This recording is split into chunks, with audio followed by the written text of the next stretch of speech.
ಇರ್ತೀರಾ, ಕೆಲವರು campaign against child labour network ಅಲ್ಲಿ ಇರ್ತೀರಾ, ಕ್ಯಾಂಪೇನ್ ಅಗೇನ್ಸ್ಟ್ ಚೈಲ್ಡ್ ಟ್ರಾಫಿಕಿಂಗ್ ಇರ್ತೀವಿ, ಬೇರೆ ಬೇರೆ ಇರ್ತೀವಿ.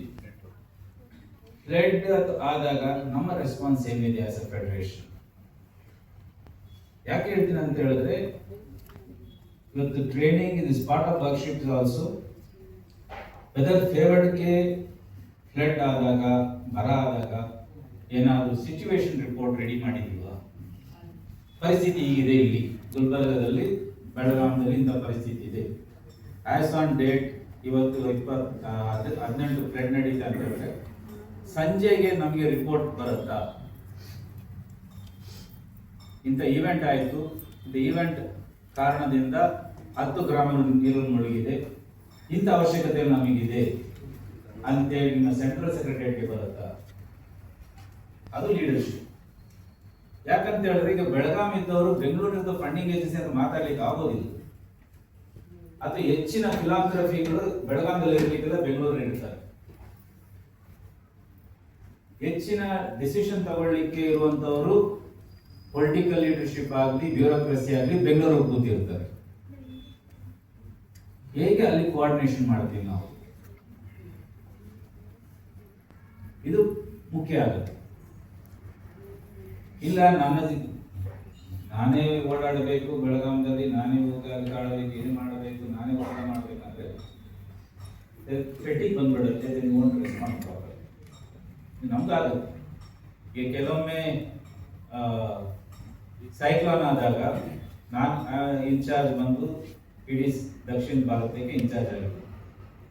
ಚೆನ್ನೈಯಲ್ಲೂ ವಿಪರೀತ ಸೈಕ್ಲೋನ್, ನೆಲ್ಲೂರಲ್ಲೂ ಸೈಕ್ಲೋನ್, ಪಕ್ಕ ಪಕ್ಕ ಜಿಲ್ಲೆ. It becomes very difficult to handle it. ಯಾಕಂದ್ರೆ ಸಿಚುವೇಶನ್ ರಿಪೋರ್ಟ್ ನಾವು ಬರೀಬೇಕಾದ್ರೆ ಆಂಧ್ರದ ಸಪರೇಟ್ ಬರೀಬೇಕಾದ್ರೆ ತಮಿಳುನಾಡು ಸಪರೇಟ್ ಆಗಿ ಬರೀಬೇಕಾದ್ರೆ ಆದ್ರೆ ಅದು ಕಷ್ಟ ಆಗುತ್ತೆ. ಆದ್ರಿಂದ ಸಿವಿಲ್ ಸೊಸೈಟಿ ಗ್ರೂಪ್ಸ್ ರೆಡಿ ಮಾಡ್ತಾರೆ. ಈಗ IAG ಇದೆ, ಇಂಟರ್ ಏಜೆನ್ಸಿ ಗ್ರೂಪ್ ಅಂತಿದೆ. ಯಾರು ಮೆಂಬರ್ಸ್ ಇದ್ರೆ ನಮ್ಗೆ ಗೊತ್ತಿಲ್ಲ. ಅದರಲ್ಲಿ ಇಂಟರ್ ಏಜೆನ್ಸಿ ಗ್ರೂಪ್ ಅನ್ನೋದು ಈ ಡಿಸಾಸ್ಟರ್ ಸಂಬಂಧಪಟ್ಟಾಗ 24 ಗಂಟೆಗೆ ಒಂದು ರಿಪೋರ್ಟ್ ಜನರೇಟ್ ಮಾಡ್ತಾರೆ. ಆ ರಿಪೋರ್ಟ್ ಕೂಡಲೇ ಅವರವರ ಫಂಡಿಂಗ್ ಏಜೆನ್ಸಿ ಯಾರಿದ್ದಾರೆ ಅವರಿಗೆ ಫೋಟೋ ಬರ್ತದೆ. ಕೂಡಲೇ 24 ಗಂಟೆಗೆ ಈವೆಂಟ್ ಈಗ ಆಯಿತು, ಫಸ್ಟ್ ರೆಸ್ಪಾನ್ಸ್, ಫಸ್ಟ್ ಇನ್ಫಾರ್ಮೇಶನ್ ಈ ತರ ಇದೆ, ಇಂಥ ರಿಕ್ವೈರ್ಮೆಂಟ್ ಇರ್ಬೋದು ನಮಗೆ ಅಂತ ಹೇಳಿ ಅವ್ರ ಡೋನರ್ಸ್ ಫೋಟೋ ಕಾಪಿ ಇದೆ. ಅಂದ್ರೆ ಅವರುಗಳು ರೆಡಿ ಇರ್ತಾರೆ. ಇಂಥ ಪರಿಸ್ಥಿತಿ ಇದೆ, ಅವ್ರಿಗೆ ಗೊತ್ತಾಯ್ತು ಬೆಳಗಾಂದಲ್ಲಿ ಫ್ಲಡ್ ಇದೆ, ಗುಲ್ಬರ್ಗದಲ್ಲಿ ಫ್ಲಡ್ ಇದೆ, ಒಂದು ಇದೆ. ಮತ್ತೆ ಅವ್ರು ಯೋಚನೆ ಮಾಡ್ತಾರೆ, ಮತ್ತೆ ಮಾತಾಡುವಂಥದ್ದು, ಏನು ಅವಶ್ಯಕತೆಗಳಿದೆ, ನೀಡಿದೆಯಾ ಇಲ್ವಾ ಅಂತೇಳಿ ಚರ್ಚೆ ಮಾಡ್ತಾರೆ.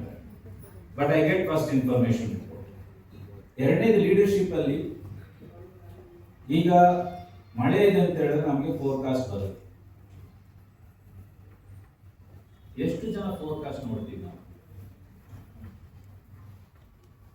ಒಂದು ಫೋರ್ಕಾಸ್ಟ್ ಇಯರ್ಲಿ ವಾರ್ನಿಂಗ್ ಬರುತ್ತೆ. ಅದು ಹೇಗೆ ಡಿಸಿಮಿನೇಟ್ ಮಾಡ್ತೀವಿ ಕಮ್ಯುನಿಟಿಗೆ ಮುಟ್ಟಿದಾಗ ಕಮ್ಯುನಿಟಿ ರೆಸ್ಪಾನ್ಸಿಬಿಲಿಟಿ ಇದೆ. ಎಲ್ಲದಕ್ಕೆ ಎಲ್ಲ ಮನೆಗೆ ನಾನು ಹೋಗ್ಲಿಕ್ಕೆ ಆಗೋದಿಲ್ಲ, ಅಥವಾ ನೀವು ಯಾವ ಎಲ್ಲ ಮನೆಗೆ ಹೋಗ್ಲಿಕ್ಕೆ ಆಗೋದಿಲ್ಲ.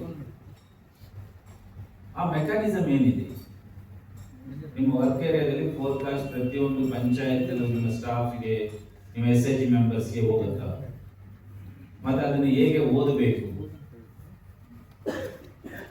ಆರೆಂಜ್, ರೆಡ್, ಯೆಲ್ಲೋ, ಗ್ರೀನ್ ಹೇಗೆ ನೋಡ್ಬೇಕಾಗತ್ತೆ? So these are basic awareness, and that is where favored care needs to take leadership for humanitarian response. ಯಾಕಂತ ಹೇಳಿದ್ರೆ ಪರ್ಸನ್ ಈಗ ಲ್ಯಾಂಡ್ ಸ್ಲೈಡ್ ಆಯ್ತು, ಕಾರವಾರದಲ್ಲಿ ದೊಡ್ಡ ಆಕ್ಸಿಡೆಂಟ್, ಭಾರಿ ಮಳೆ ಬಂತು, 2-3 ಲಾರಿಗಳು ನೀರಲ್ಲಿ ಹೊರಟೋದು, ಕುಟುಂಬ ಸತ್ತಿದ್ದಾರೆ. What kind of support you can give? ಒಂದು ಸೊ ಈ ಮೆಕ್ಯಾನಿಸಮ್ ನಾವು ಡೆವಲಪ್ ಮಾಡ್ಲಿಕ್ಕೆ ಆಗಬೇಕು ಅಂತೇಳಿ. ಎರಡನೇದಾಗಿ ಬೆಳಗ್ಗೆ ಮಾತಾಡ್ತಾರೆ, ಸಾರ್ ಮಾತಾಡ್ತಾರೆ, disabled, old age, disabled people, old age people ಆಗಿದ್ದಾರೆ ಅಂತೇಳಿ, women, single widow, old age ಇದೆ, ಅವ್ರಿಗೆ ಪೆನ್ಷನ್ಸ್ ಇದೆ.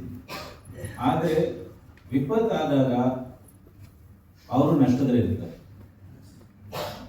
ಆದರೆ ನಮ್ಮ ಪೆನ್ಷನ್ ಹೆಚ್ಚಾಗೋದಿಲ್ಲ. ಕೊಡುವಂತ 2,000 ರೂಪಾಯಿ, 2,000 ರೂಪಾಯಿ, 3,000, 3,000. 1000 ತಿಂಗಳು ಬರುವಂಥದ್ದು.